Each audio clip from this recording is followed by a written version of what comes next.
Waktu gue diundang untuk hands-on device ini, gue tuh udah ngiler banget sama dia ya. Dan akhirnya kesampaian juga untuk nge-review produk ini langsung nih guys. Asus VivoBook Pro 14X OLED. Panjang banget ya namanya.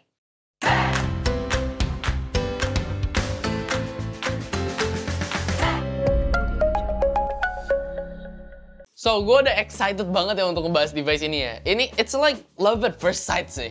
Gue naksir berat sama dia pas Asus ngumumin spek sama harga device ini. So, here it is guys. Prosesornya dia pakai Intel i5 11th Gen H series. Dengan RAM-nya dia 16GB dual channel. Terus dia SSD-nya 512GB plus 2 GPU, yaitu Intel Iris Xe dan Nvidia RTX 3050. Plus dia layarnya udah pakai 2.8K dengan rasionya 16:10 nih guys. Dan response time-nya 0,2 millisecond dan refresh rate 90Hz.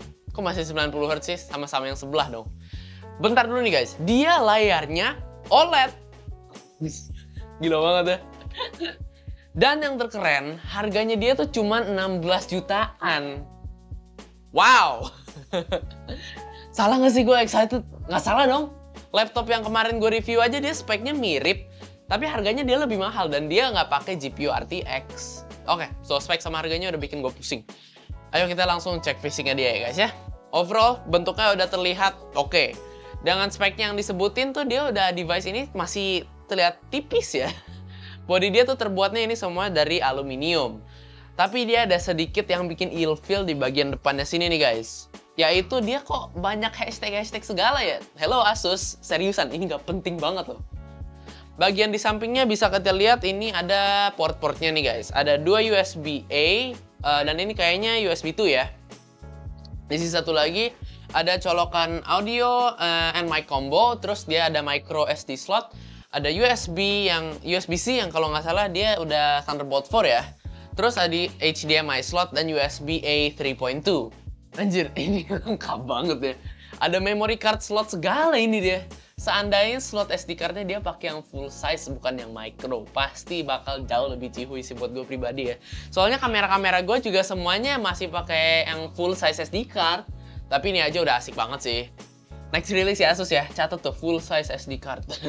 Terus kita buka dan langsung disambut sama keyboardnya dengan desain scheme yang menarik banget ya guys. Dengan 3 tone warna ini. Dan warna orange di tombol escape-nya dia sebagai accent. Cakep sih, cakep banget. Minusnya lighting keyboard ini kelihatan kurang oke gitu ya. Kayak gak rata aja gitu loh. Paling kelihatan tuh di bagian enter-nya ini nih. Dan somehow kalau gua nyalain backlight keyboardnya malah jadi kayak nggak bisa ngeliat key buttonnya gitu loh.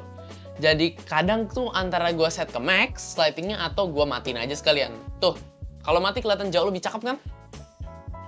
Tactile chiclet keyboard ini juga enak banget buat dipakai ngetik. Tapi di atas ini tuh ada elemen-elemen yang kurang penting lagi nih apa nih? Terus ini ada On the Universe apalagi agak kurang penting ya. Tapi mengingat ini adalah device untuk anak-anak kreatif dan kreator kayak gua, kayaknya nggak apa-apa kali ya. Di bagian keyboardnya ini juga ada tombol power yang sekalian jadi fingerprint sensor. Cakep ya? Jadi terlihat seamless. Dan walau nyatu sama bagian keyboard, kalian nggak usah khawatir kepencet karena ini feel-nya berasa beda banget ya. Ini butuh ekstra power untuk mencetnya, jadi nggak kayak keyboard yang lain ini. Sedangkan kalau buat fingerprintnya ya tinggal tap aja, ini nggak perlu neken-neken. Selain keyboard, security di laptop ini tuh juga bisa pakai face detection ya guys ya. Di bagian layar atas ini tuh ada face cam di sini yang berukuran HD. Yes, belum full HD. Dan ini bisa ditutup nih guys ya. Jadi kalau kalian takut dihack atau mungkin you need privacy, just close it. Bezel di layar ini gak terlalu tipis dan masih ada gap dari bezel ke layar. Ini tuh ya tempat ngumpulnya debu ya nanti ya. Balik ke bagian sisi keyboardnya. Ini adalah bedanya laptop Windows sama Apple nih ya guys ya. Banyak bener stiker. Tapi karena ini bukan punya gue jadi nggak gue kletekin deh. Stiker pertama ini adalah Intel Core i5 yang tadi gue sebelumnya udah sempat bahas ya.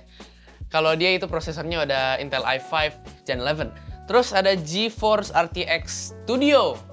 Jadi uniknya si driver ini tuh dia GeForce RTX 3050 di laptop ini adalah versi studio. Jadi lebih optimal buat kita-kita para kreator dan para profesional yang suka ngedit musik, video, gambar, atau mungkin animasi dan ya sebagainya lah ya.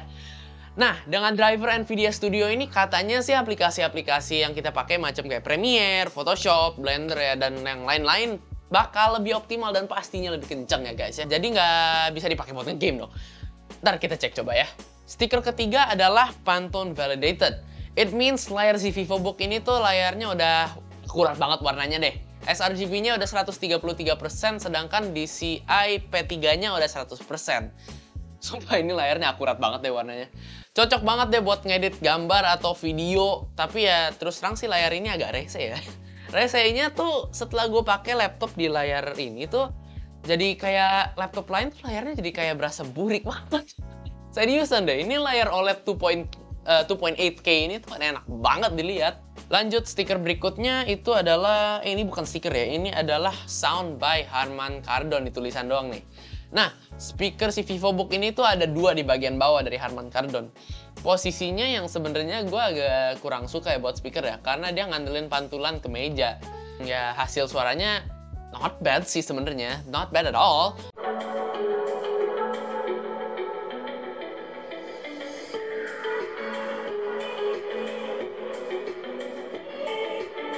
Bassnya dan detailnya suaranya dia masih dapat.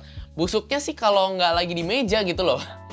Karena suaranya tuh dia kan nembak ke bawah, jadi nggak mantul ke kuping, nggak berasa gitu suaranya loh. Oke, lanjut bahas stiker. Ini layarnya tuh dia udah OLED, tadi udah gue bahas. Terus fingerprint sensor dia juga udah gue bahas tadi.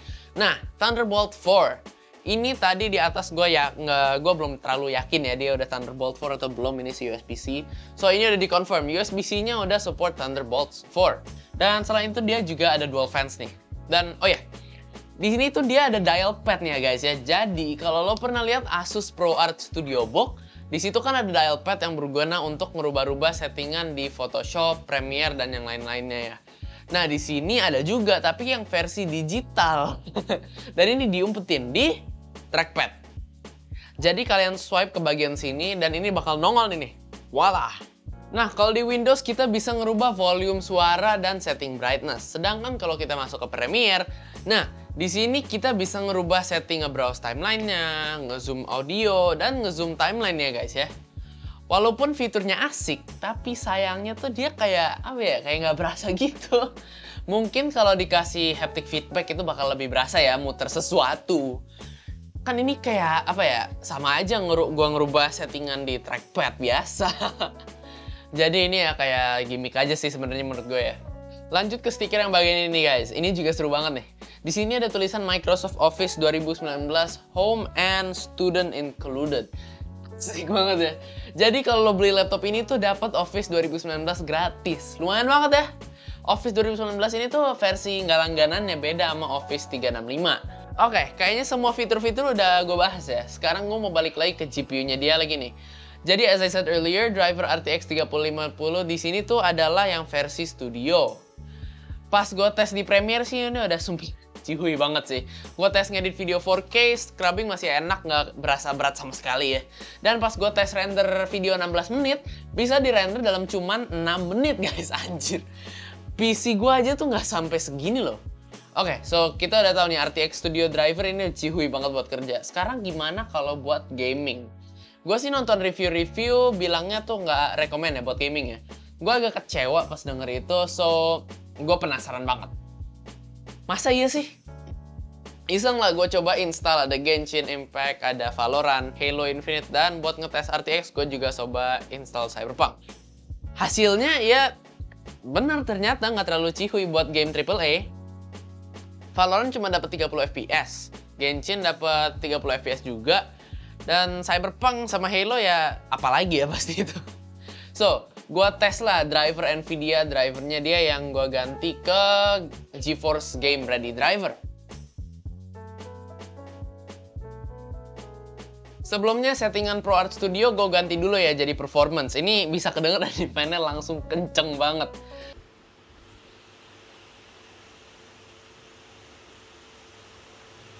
Terus kita coba jalanin game-game yang tadi gue sempat sebutin. And I was actually pretty surprised by the performance that I got. Valorant gue pakein settingan high bisa 60 FPS. Terus Genshin gue jadi dapat 50 FPS dengan settingan high. Halo Infinite bisa 40-an FPS dengan settingan medium dan Cyberpunk bisa dapat 20-an FPS di Ultra RTX. So it's still playable lah dengan settingan tertinggi ini. Kalau settingannya gue ganti low itu dapat 40-an FPS.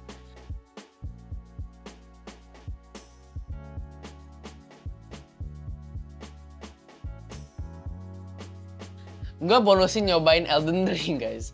Oh ya, sorry ya, ini gue pakai cheat soalnya gamenya susah banget asli. Dan ini dapat 50-an FPS. Sadis ya. So, I think I managed to debunk the info kenapa laptop ini tuh nggak cuma cocok buat kreator dan kurang cocok buat ngegame. It turns out VivoBook Pro 14X OLED ini cocok buat semuanya guys. So, kesimpulan gue buat laptop ini adalah pertama minusnya, keyboard backlightnya ini tuh kurang terlihat rata. Dan apalagi ya, hampir gak ada lagi sih menurut gue ya. Paling hal-hal kecil kayak ini, si hashtag di belakang sini sama si itu yang nggak penting gitu. Dan paling nggak ya micro SD slot yang bisa diganti sama full SD card slot. Kalau buat plusnya, banyak banget. Layarnya dia cakep, tampilannya ganteng, keyboardnya enak buat dilihat dan juga enak dipakai. Terus kencang buat kerja dan pastinya juga kencang buat main. Let me just sum it up guys. This device is almost perfect for me. Buat yang butuh prosesor yang lebih kenceng juga dia udah ada versi yang i7 dan Ryzen-nya. Dan setahu gue juga harganya dia di bawah 20 juta. Dan buat yang butuh layar lebih gede, dia sekarang udah ada yang versi 16 inch yaitu VivoBook Pro 16X. So there you go guys, review gue untuk Asus VivoBook Pro 14X OLED. Oh ya, satu lagi guys, untuk giveaway yang minggu pertama yaitu untuk si Narzo 50i ini, pengumumannya nanti tanggal 11 Maret yaitu Jumat ini, besok ya guys harusnya ya. And buat berikutnya, kan harusnya gue tuh giveaway ini ya minggu kedua si C25Y. Tapi masa ini gue lagi review Asus, masa giveaway-nya Realme? So, mendingan gue ganti ke ini. Gue bakal giveaway laptop Asus ini ya guys ya. Untuk seri sama speknya nanti gue post di IG sama sekalian syarat dan ketentuannya. So, stay tune ya guys. So, thanks for watching. Please subscribe if you haven't. Jangan lupa follow IG dan juga like video ini if you like this video. And this is Kenji from KJ TV. Out.